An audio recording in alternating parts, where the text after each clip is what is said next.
नमस्कार, Asia news देख रहे हैं आप और बहुत स्वागत है आपका छत्तीसगढ़ डिबेट में। मैं हूं आपके साथ कोमल शर्मा।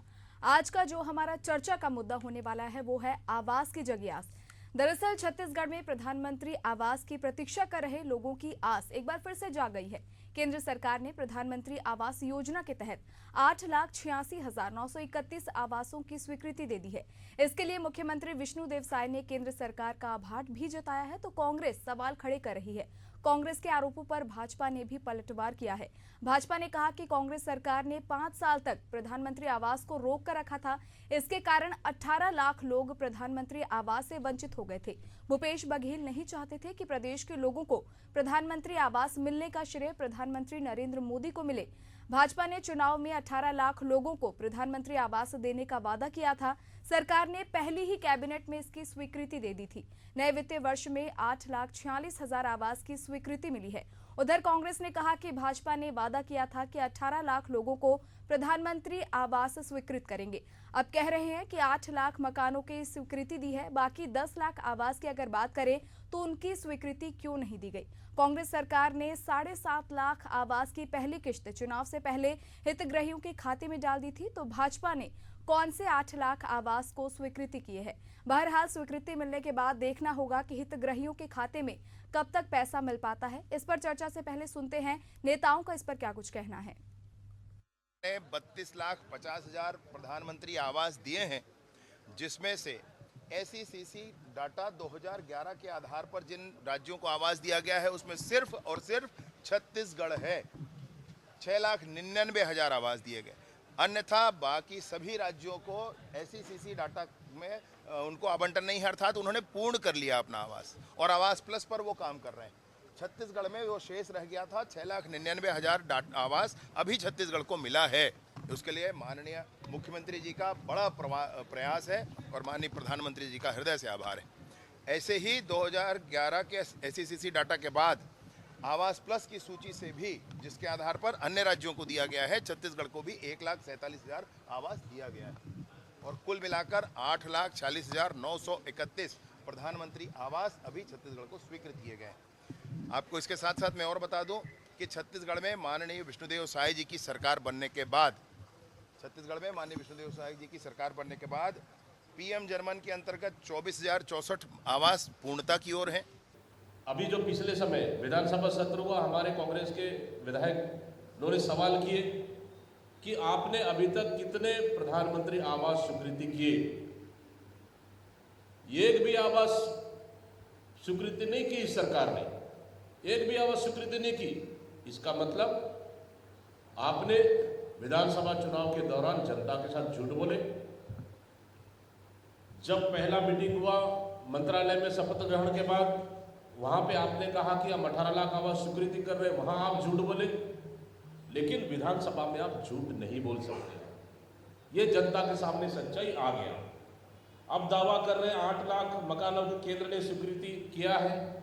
आपको ज्ञात होगा विधानसभा चुनाव से पहले हमारी सरकार में 7.5 लाख आवास स्वीकृति किए। 17.5 लाख आवास हमको पूरे प्रदेश में सर्वे कराने के बाद हमको देना था। विधानसभा चुनाव से पहले सरकार ने बकायदा इसके सर्वे भी कराए और 7.5 लाख आवास की पैसा पहला किस्त विधानसभा चुनाव के दौरान हमारी सरकार ने सीधे हितग्राहियों के खाते में 25,000 रुपये पहले किस्त दी। तो हमको देना था और 10 लाख आवास। तो मैं इनसे पूछता हूँ, 7.5 लाख से अधिक आवास का पहला किस्त हमारी सरकार ने जारी किया और आप कौन सा 8 लाख आवास का स्वीकृति किए हो अभी तक। तो चलिए, आज के इस अहम मुद्दे पर चर्चा के लिए हमारे साथ खास मेहमान जुड़े हुए हैं। बीजेपी प्रवक्ता रविंद्र सिंह, कांग्रेस का पक्ष रखेंगे आशीष यादव और वरिष्ठ पत्रकार के सिकंदर हमारे साथ जुड़े हुए हैं। आप तीनों का बहुत बहुत स्वागत है। सबसे पहले रविंद्र जी, आपसे सवाल है, जिस तरह लगातार कहा जा रहा है कि 8,46,000 PM आवास को स्वीकृति मिल गई है, तो बाकी 10 लाख का क्या होगा, क्योंकि वादा तो 18 लाख का किया गया था। जी, अभी 9 महीने की सरकार है और हमने 8 लाख मतलब स्वीकृति दे दिया है, तो निश्चित रूप से हम बाकी बच्चे को भी देंगे। ये तो 5 साल में कांग्रेस की सरकार ने कुछ नहीं किया। 3 बार केंद्र सरकार ने अपने जो केंद्रांश को दिया था भूपेश बघेल ने वापस कर दिया। मजे की बात है, ये सरकार जब केंद्र इस राज्य में रहती है तो प्रधानमंत्री आवास योजना को छीन लेती है, उसके हितग्राहियों को वो नहीं देती है, मतलब आवास। जब हम देते हैं आवास तब ये प्रश्न उठाते हैं। ये तो करते कुछ नहीं है, हम करते हैं तो भी ये आलोचना करते हैं। मैं कह रहा हूँ, इनके जो वित्त मंत्री थे, पंचायत एवं ग्रामीण विकास मंत्री टीएस सिंह थे, उनका इस्तीफा देने के पीछे एक बड़ा कारण था। उन्होंने अपने इस्तीफे में साफ साफ लिखा कि हमने जनता से किया गया वादा नहीं निभा पाया है, प्रधानमंत्री आवास योजना को देना था, नहीं दे पाए हैं, मैं इससे व्यथित होकर इस्तीफा दे रहा हूँ। हमने जो 8 लाख अभी दिया है वो है जो गृह मंत्री जी एवं पंचायत ग्रामीण विकास मंत्री आदरणीय विजय शर्मा जी कह रहे थे कि देश के सभी लोगों ने कर लिया है, केवल छत्तीसगढ़ ने नहीं किया था क्योंकि भूपेश बघेल जी की नियत नहीं थी। इसलिए उसमें हमने 8 लाख जो दिया पुराना बचा है उसको दिए। और कारण क्या क्या गिनाते थे भूपेश बघेल जी कि इसमें प्रधानमंत्री का नाम जुड़ा हुआ है, 90 और 10 का रेशियो है, 90 और 60 और 40 का रेशियो है, 90 और 10 का रेशियो होना चाहिए था, कोल से पैसा नहीं आता है जीएसटी, इस कारण से। जी चलिए, अब आशीष जी आपके पास आऊंगी, क्योंकि जिस तरह अभी रविंद्र जी ने भी सवाल खड़े किए हैं कि भूपेश बघेल की सरकार के दौरान तो एक भी आवास आवंटित नहीं किया गया, तो इस पर कांग्रेस क्यों जोर दे रही है जब कांग्रेस ने खुद कुछ नहीं किया? जी देखिए, पहली बात, एक भी आवास आवंटित नहीं किया गया, ऐसी कोई बात नहीं है। अभी हमने माननीय दीपक बैद जी का वक्तव्य सुना और उन्होंने बहुत स्पष्ट रूप से प्रेस वार्ता में बताया कि 7,46,000 लगभग 7.5 लाख लोगों को पहली किस्त दे दी गई थी प्रधानमंत्री आवास योजना की विधानसभा से पहले। और सवाल इसलिए उठाया जा रहा है, बिल्कुल प्रधानमंत्री आवास योजना गरीबों के लिए आवास बनता है, बहुत जरूरी है और हर एक व्यक्ति का अधिकार है, इनको आवास देना चाहिए। पर सवाल इसलिए उठता है क्योंकि ये अपनी पीठ थपथपाते हैं कि हमने पहली मीटिंग में 18 लाख आवास स्वीकृत कर दिए, बल्कि इन्होंने यहाँ से प्रपोजल भेजा था, विधानसभा में सवाल पूछा गया माननीय भूपेश बघेल जी द्वारा और जवाब दिया गया। तो जवाब में सामने ये आया, उप मुख्यमंत्री जी का जवाब ये आया कि अभी तक स्वीकृति नहीं मिली है। अब वो स्वीकृति मिली है आज। तो इससे पहले ये पिछले 9 महीने तक जो 18 लाख के पोस्टर, बैनर और फ्लेक्स लगा के एडवर्टाइजमेंट कर रहे थे और जिनमें लाखों करोड़ों रुपए खर्चा कर रहे थे, वो झूठा था क्या? या फिर 7.5 लाख रुपए लोगों को जो पहली राशि 25,000 रुपए दे दी गई है, तो ये जो नए आए हैं 8 लाख, 6,99,000 जो है नई स्वीकृति कह रहे हैं और 1 लाख जो है प्लस स्वीकृति कह रहे हैं। तो ये उन लोगों की बची हुई राशि है जिसमें पहली किस्त जा चुकी है, वो है या नया है, ये बताने का कष्ट करे भारतीय जनता पार्टी। और अगर तब तक अगर स्वीकृत नहीं हुए थे तो 18 लाख आवास स्वीकृत करेंगे ये बोलकर इन्होंने चुनाव जीता और 18 लाख स्वीकृत कर दिया गया। ये झूठा प्रोपेगेंडा फैलाने की कोशिश की, इसीलिए इस पर सवाल उठाया जा रहा है। जी रविंद्र जी, जिस तरह आशीष जी भी अभी सवाल कर रहे हैं कि वो तो झूठ की राजनीति करने का भाजपा पे आरोप लगा रहे हैं, झूठे प्रोपेगेंडा की बात की जा रही है, उन्होंने 2-3 सवाल अभी आपसे किए हैं, क्या जवाब देंगे? जी देखिए, मैं आपको बता रहा हूँ, दिसंबर 2023 तक जब तक भूपेश बघेल की सरकार थी, हर महीने औसतन 1680 मकान बनते थे। और आप अभी देख लीजिए, जुलाई 2023-24 तक मैं डाटा रखा हूँ, 30,105 आवास बन चुके हैं। और हमने ये बोलते हैं कि हमने राशि स्वीकृत नहीं, अरे तो ऐसे मुख्यमंत्री थे जो सबसे पहले वहां पर उन्होंने गरीबों के आवास को स्वीकृत किया, उसके बाद अपने मतलब सीएम आवास में गए। देश में ऐसा कोई मुख्यमंत्री नहीं रहा होगा। और मैं बताता हूँ कि टोटल अभी तक ना केंद्रांश 1,94 करोड़ 93 लाख रुपया मतलब दे दिया गया है और पूरे 358 करोड़ 22 लाख रुपए हितग्राहियों के खाते में डायरेक्ट डाल दिया गया है अभी तक। और सीधी सी बात, हमने 18 लाख को स्वीकृति दिया ना, पहली बैठक में दिया, उसी का तो ये असर है कि मतलब 8.5 लाख मतलब आवास आ रहे हैं। हम स्वीकृति ही नहीं देते तो कहां से आते? और ये आपकी नाकामी थी कि आपने मतलब आवास को वापस भेजा, क्योंकि 40% आपने वापस किया था। केवल 2 राज्य थे, एक पश्चिम बंगाल, दूसरा छत्तीसगढ़। पहले नंबर में पश्चिम बंगाल, दूसरे राज्य पायदान पे छत्तीसगढ़, जिन्होंने प्रधानमंत्री आवास योजना को न तो स्वीकृत किया, न क्रियान्वित किया और न ही उसको अंजाम दिया था। इसीलिए तो हमको करना पड़ा था।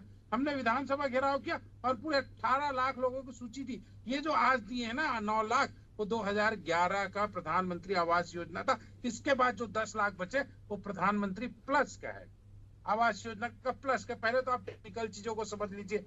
आपके वित्त मंत्री ने इस्तीफा इसीलिए दिया था ना कि हमने प्रधानमंत्री आवास योजना में काम नहीं किया करके। भूपेश बघेल जी ने कहा ना कि इस योजना को मैं ज्यादा अच्छे से नहीं मान सकता क्योंकि इसमें प्रधानमंत्री शब्द जुड़ा है। हम 60-40 के रेशियो में जाते, ये 90-10 का होता तो कर लेते। तो बहानेबाजी तो आप कर रहे थे। अब देखिएगा अगले कुछ महीनों में पूरा 18 लाख भी स्वीकृत होगा और मकान बन भी रहे हैं और उनके डायरेक्ट खाते में जा रहे हैं। नहीं मालूम कौन सा बोलते हैं, हम स्वीकृत नहीं किए, हमने पूरा 18 लाख किया, उसको कैबिनेट से भी किया। हम कोई झूठी वाहवाही नहीं लेते, हमारे पास डाटा है। और बाकी जो बचे हैं वो भी बहुत जल्दी हो जाएगा। हम मुख्यमंत्री भूपेश बघेल जी की तरह, पूर्व मुख्यमंत्री की तरह कोई बहानेबाजी नहीं करेंगे। गरीबों से वादा किया, विधानसभा इनका घेराव किया था, इनकी असफलता है इसलिए सत्ता से बाहर हुए। हमारे साथ प्रधानमंत्री आवास योजना पूरे छत्तीसगढ़ में बहुत अच्छे से चलेगा। कांग्रेस के लोग केवल चिल्लाते रहेंगे, हमको परवाह नहीं है उनकी, क्योंकि हम काम कर रहे हैं। इनकी तरह बहानेबाजी नहीं करेंगे हम। निश्चित रूप से पूरा 18 लाख जो हमने कहा है स्वीकृत भी होगा और काम भी होगा। जी चलिए, इस मुद्दे पर हमारे साथ वरिष्ठ पत्रकार के सिकंदर जी भी जुड़े हुए हैं। सिकंदर जी, जिस तरह आपने दोनों पक्षों को सुना है, दोनों के अपने अपने तर्क है, लेकिन बात जनता की हो रही है, उन्हें उनका हक नहीं मिल रहा। राजनेता राजनीति करते रहते हैं, इसे लेकर क्या कहेंगे? जी, प्रधानमंत्री आवास योजना जो शुरू की गई थी उसके पीछे लक्ष्य ही ये था कि हर व्यक्ति को आवास हो, और इसीलिए उसमें सब्सिडी की व्यवस्था की गई और बनाकर देने का काम किया। अब जो आरोप लगाने वाले प्रवक्ता हैं जो एक दूसरे पर कहते हैं, मैं राजनीति पे नहीं जाऊंगा, लेकिन सबसे बड़ी बात यह है कि छत्तीसगढ़ संभावनाओं का प्रदेश है। उसके बावजूद यहाँ अगर लक्ष्य की पूर्ति नहीं होती है तो चाहे सरकार किसी की हो, ये सीधे सीधी सरकार की नाकामी है। ये बात सही है कि राज्यांश और केंद्रांश, इसमें 60+40 की बात भूपेश बघेल कह चुके हैं कि ये 90+10 होता तो शायद हम कर लेते। तो समस्या यहाँ है कि केंद्र अपनी राशि जारी करता रहा, चूँकि केंद्र के आवंटन का अपना तरीका है, लेकिन केंद्र अगली राशि तब तक जारी नहीं करता है जब तक आप कार्य को पूर्ण नहीं कर देते हैं। ऐसे में राज्य सरकार जब कार्य पूरे नहीं होते हैं तो उस पैसे को वापस कर देती है कि मैं नहीं कर पाया। तो ये निश्चित रूप से राज्य सरकार की विफलता है, क्योंकि जिस तरह से छत्तीसगढ़ कर्जों में डूबा रहा और कर्जे लेकर सरकार चलती रही, हम किसानों के खाते में पैसा डालते रहे, अर्थव्यवस्था चल रही थी, विकास के काम हो नहीं पा रहे थे, तो इसलिए घर भी नहीं बन पा रहे थे।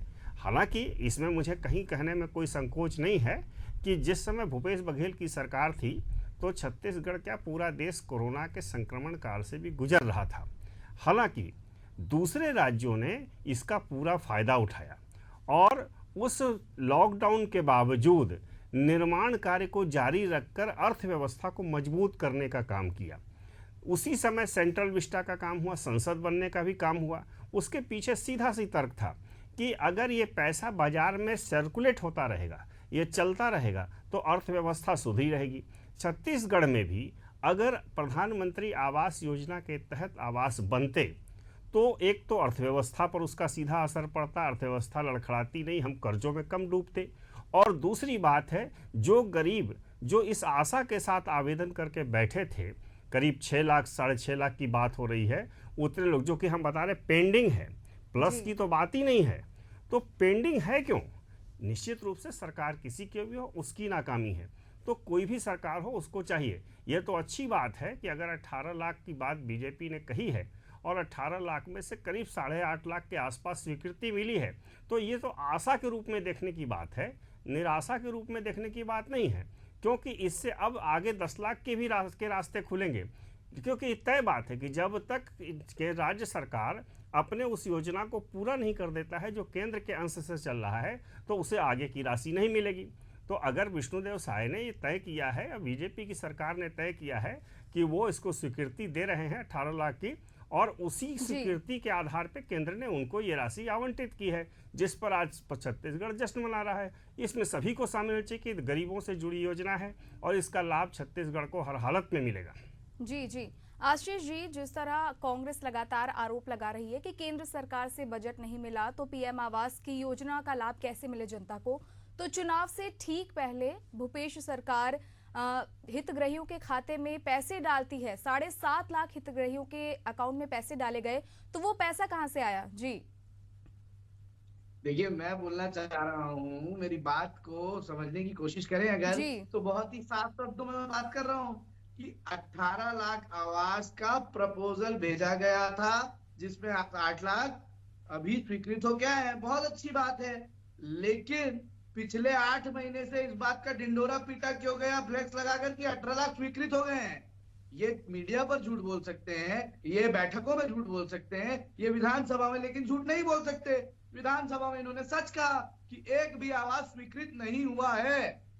उसके अलावा जब आगे बढ़ते हैं, आप बात कर रहे हैं कि हम आर्थिक व्यवस्था को सुधार रहे थे, कर्ज में छत्तीसगढ़, तो मैं पूछना चाहूंगा मुख्यमंत्री जी, उप मुख्यमंत्री जी बता दें आज कि छत्तीसगढ़ में आने वाले 4 साल कोई कर्ज नहीं लिया जाएगा, इस बात को लिख कर दे दें, तो मैं भी मान लूंगा कि सरकारें कैसे चलती है। और देश में जो मोदी जी की सरकार चल रही है, वो पिछले 11 साल में 10 साल में कितना कर्ज लिया है और कितना गुना कर्ज बढ़ गया है, इस बात को भी भारतीय जनता पार्टी के लोग बताने का कष्ट करें।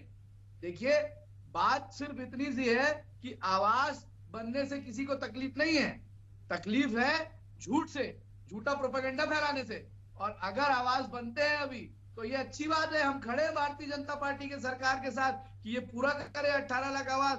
हम विपक्ष होकर इनकी तारीफ करने में, सराहना करने में पीछे नहीं हटेंगे।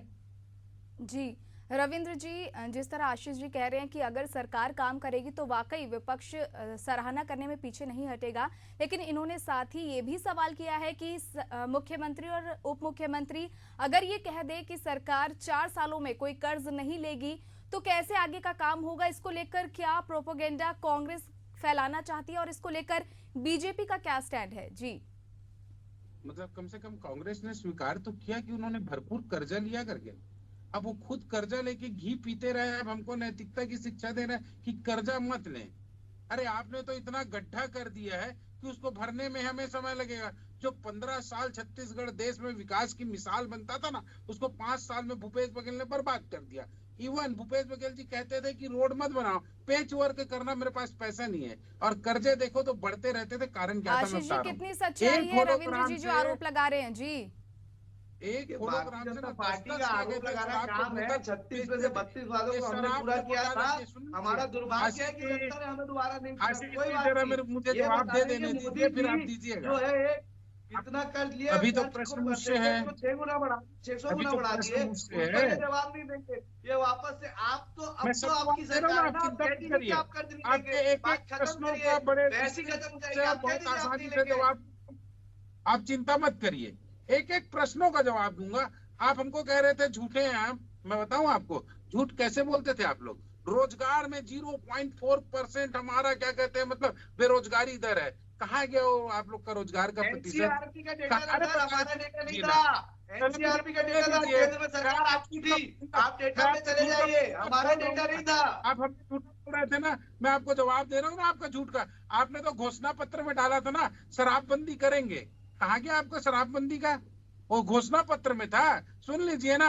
आपने कहा था 2 साल का बचा बोनस देंगे, कहाँ गया? अरे आप लोग घोषणा पत्र में डाल के पूरा ना करो तो झूठे नहीं हुए, हम काम कर रहे हैं तो हम झूठे हो गए। इसी के कारण एक बार हमने धोखे से कर्ज आए थे, माफ किया, हमने बिजली बिल माफ किया, हमने बेरोजगारी भत्ता दिया, हमसे जो कहा वो किया था। 15 साल हमारी सरकार रही, एक बार नहीं हम 3 बार सरकार में आए और चौथी बार भी आए, एक बार आए और नकार दिए गए क्योंकि झूठे आप 9 लोग महीने कैसे सरकार में कानून व्यवस्था की धज्जियां उड़ गई, भारत तो चार्ट बड़े बड़े कलेक्ट्रेट एसपी कार्यालय फूंक दिए गए, आमतौर पे चाकूबाजी हो रही है, आदिवासियों की हत्या की जा रही है।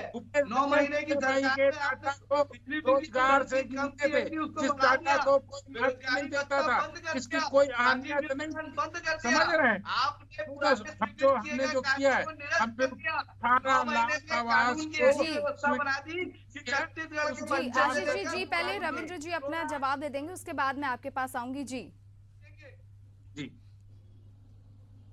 मैं ये कह रहा था, हमने 18 लाख प्रधानमंत्री आवास योजना को स्वीकृति पहली बैठक में दे दी है। उसी का नतीजा है कि 8 लाख आज आ चुका है। और जैसे हमारे वरिष्ठ पत्रकार ने बहुत सकारात्मक बात कही, मैं उनका समर्थन करता हूं। मैंने पहले भी कहा हम 10 लाख को भी बनाएंगे।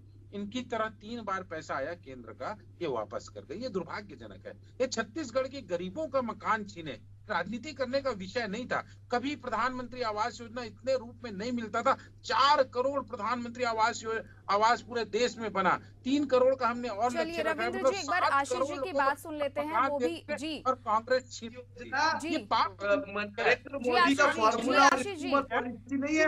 आवास जी, आशीष योजना जी, इससे आप पहले जवाब वचन देंगे। जी, हमारा रविंद्र अटल जी। आवास योजना भी देखी, उनका इंदिरा पक्ष भी आवास सुन योजना लेते हैं, भी जी। देखी, इंदिरा आवास योजना भी देखी। और जो बात करी जा रही थी कि राज्यांश और केंद्रांश का जो चेंज हुआ, वो चेंज होने पर जो है सवाल उठाया गया कि चेंज क्यों किया गया। और उसके अलावा जो जीएसटी का पैसा सरकार एक तरफ से सेंट्रल रोक के रखी हुई थी, उस पर आप कोई जवाब नहीं देंगे। आप एक तरफ से आप अपनी राशि दे रहे हैं, दूसरी तरफ हमारा फंड रोक रहे हैं।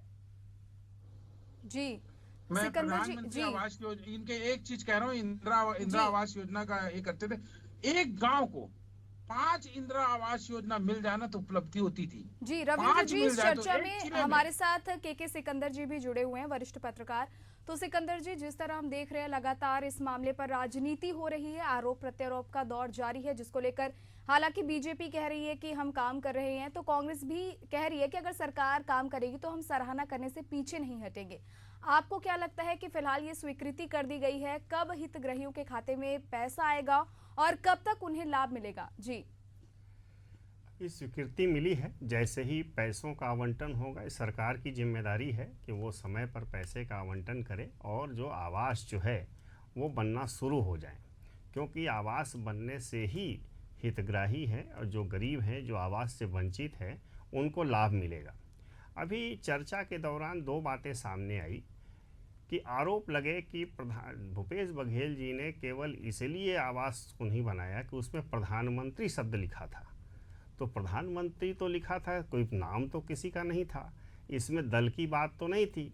लेकिन अभी कांग्रेस के प्रवक्ता ने खुद कहा कि इंदिरा आवास की बात, तो आपत्ति बीजेपी को हो सकती थी कि इसमें इंदिरा का नाम है। प्रधानमंत्री तो कोई भी हो सकता है, पद के साथ कोई अगर योजना है तो वो विरोध का विषय नहीं हो सकता है।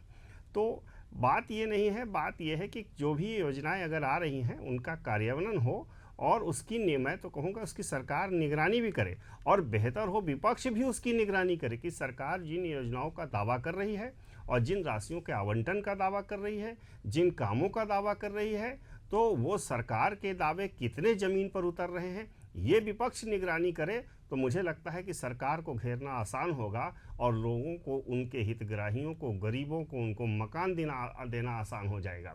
और रह गई बात, मैं बार बार कह रहा हूँ कि जब भी कोई योजना लागू होती है तो उसके साथ बहुत सारे लोग जुड़े हुए थे। अगर आवास बनेगा तो सीमेंट की बिक्री होगी, सरिया की बिक्री होगी, और उसमें रेत की बिक्री होगी, मजदूर लगेंगे, उसमें राजमिस्त्री लगेंगे, तो ये सारी, उसमें पानी के व्यवस्था के लिए टैंकर की आवश्यकता होगी। मैंने कई सारी चीज़ें, कड़ियाँ जुड़ी हुई हैं, ये हमारे अर्थव्यवस्था से जुड़ा हुआ है। विकास तो होना ही चाहिए और विकास की सतत प्रक्रिया जारी रहनी चाहिए। ये अच्छी बात है कि अब बनने का काम शुरू हुआ है और मैं चाहूँगा कि विपक्ष मजबूती के साथ सरकार के इन कार्यों पर पूरी निगरानी रखे, अब पैनी नज़र रखे, सरकार को निश्चित रूप से घेरे, ताकि सरकार गरीबों के साथ अन्याय न कर सके, बाएं-दाएं न कर सके। यह विपक्ष की सकारात्मक भूमिका होगी। मुझे अच्छा लगा कांग्रेस के प्रवक्ता ने कहा कि सरकार अगर काम करेगी तो हम सराहना करेंगे। मेरा कहने का मतलब है कि केवल सराहना मत कीजिए, आप निगरानी भी रखिए, ताकि सरकार सही लोगों तक अपने जो है लाभ को पहुँचा सके। जी आशीष जी, कंक्लूडिंग स्टेटमेंट पूरे मुद्दे को लेकर। जी तो बस ये देना चाहता हूं कि निश्चित रूप से प्रधानमंत्री आवास योजना का स्वीकृत होना और लोगों को आवास मिलना अच्छी बात है, और ऐसी कोई बात नहीं है कि प्रधानमंत्री शब्द होने की वजह से ही हम इस पर आगे नहीं बढ़े। कई सारे इसके कारण थे, क्योंकि और भी योजनाएं हैं, जैसे प्रधानमंत्री कौशल विकास योजना, प्रधानमंत्री सौर सूजला योजना, प्रधानमंत्री की नाम से काफी सारी योजनाएं जो चल रही है, उस पर छत्तीसगढ़ ने काम किया और बेहतरीन काम किया। सौर ऊर्जा में हमने बेहतरीन काम किया, वो भी प्रधानमंत्री के नाम पे योजना है। इससे ऐसी कोई बात नहीं है, अच्छी बात है। भारतीय जनता पार्टी इस पर आगे बढ़ रही है, लेकिन वे ध्यान दें कि जिस तरह से पिछला झूठ फैलाया वैसा झूठ ना फैलाया, नहीं तो विपक्ष आवाज जरूर उठाएगा। जी रविंद्र अच्छा जी, काम करेंगे। जी रविंद्र जी, कंक्लूडिंग स्टेटमेंट, समय का अभाव है। जी विपक्ष के प्रत्येक सकारात्मक चीजों का हम स्वागत करते हैं। लोकतंत्र की खूबसूरती है कि विपक्ष सकारात्मक कार्य करे। हम काम करने के लिए बैठे हैं, हमारे पास कोई अहम नहीं है, लेकिन आत्मविश्वास है। जो चीज छीना गया जो छत्तीसगढ़ के हितग्राहियों से प्रधानमंत्री आवास योजना के तहत उनके मकान को छीना गया, उसको हम पूरा करेंगे, उनको छत देंगे, उनको उनका घर प्रदान करेंगे। हम किसी तरह की कोई इसमें राजनीति नहीं करना चाहते। हमारी दृढ़ इच्छा शक्ति है कि जो हितग्राही है उसको ये मिले। एक सरकार का दायित्व है और भाजपा की सरकार छत्तीसगढ़ में इस दायित्व को पूरा करेगी। कांग्रेस ने नहीं किया, उसकी अपनी मजबूरी होगी, हमारी कोई मजबूरी नहीं है। हमारा नैतिक दायित्व है और हमारा राजनीतिक कर्तव्य, हम इस काम को पूरा करेंगे। जी रविंद्र जी, समय का अभाव है तो आज के लिए इस डिबेट को यहीं खत्म करना होगा। फिलहाल आप तीनों मेहमानों का हमारे साथ जुड़ने के लिए बहुत बहुत धन्यवाद। तो छत्तीसगढ़ में प्रधानमंत्री आवास की प्रतीक्षा अब ये फिर से स्वीकृति मिली है, जिसको लेकर अब लोगों में कहीं ना कहीं एक बार फिर से आस जगी हुई है। हालांकि ये देखने वाली बात होगी कि फिलहाल तो स्वीकृति हुई है, लेकिन हितग्राहियों के खाते में कब तक वो राशि उन्हें मिलती है। तो फिलहाल के लिए इतना ही। देश और दुनिया की तमाम बड़ी खबरों के लिए देखते रहिए एशियन न्यूज। नमस्कार।